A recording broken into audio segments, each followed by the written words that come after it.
Hello everybody, and so another walk home from work and another video. It's a pleasant enough day here in Dublin, and right now I want to talk about why Trump is so obsessed about his ballroom more than it seems anything else. Right, firstly, we can split this up into a few different categories. The first one is the fact that the man clearly is not operating on all cylinders. We can see this very clearly with his posts in the middle of the night, with the various AI images that he has produced or had produced and spreading around the place. His responses to anybody challenging him. There's definitely something not particularly going straight in the man's brain anymore. No matter what people say, it's becoming relatively apparent. And as part of his condition, which probably is some form of dementia, he's becoming hyper-focused on things that actually interest him, such as the ballroom. He sees the ballroom as a vanity project, as something that is going to be is going to go down in history as one of his major achievements, and something that he will be remembered for, basically for all time. This is the same reason why he's renaming everything left, right and centre across the United States and the world, even in a joking fashion. It's because the man can feel that death's door is just around the corner and that he wants to be remembered for something.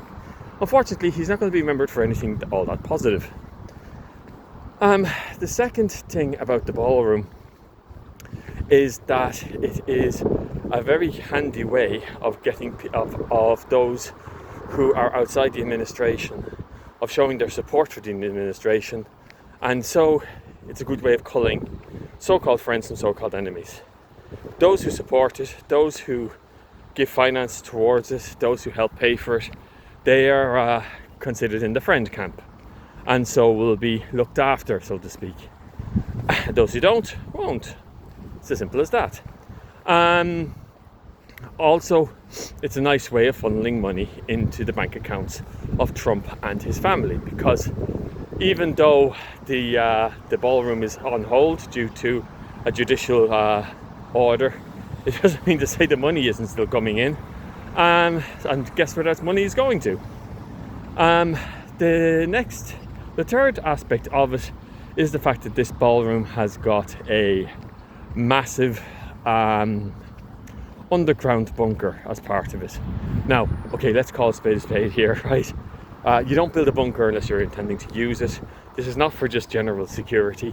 This is actually a planned event for just in case Trump loses the election and decides not to leave power in 2028.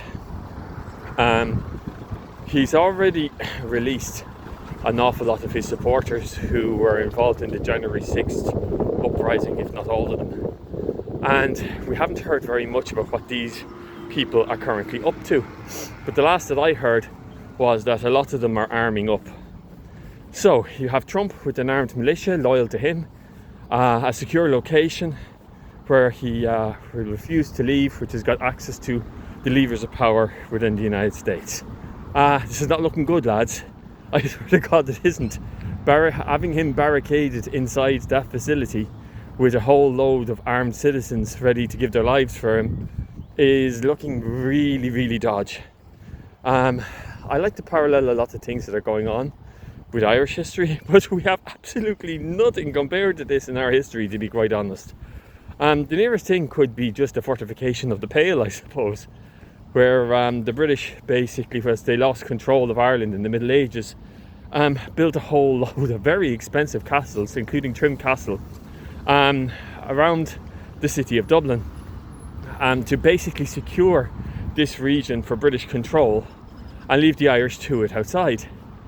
So yeah, it's not a direct parallel. It doesn't really add anything to the actual conversation, because the British just used the Pale as a spring off point for the plantations of Ireland under the Tudor period, and then the Cromwellian invasion, Cromwellian invasion, my mistake, in the later periods. But Yeah, so whatever the case, it's not looking too well.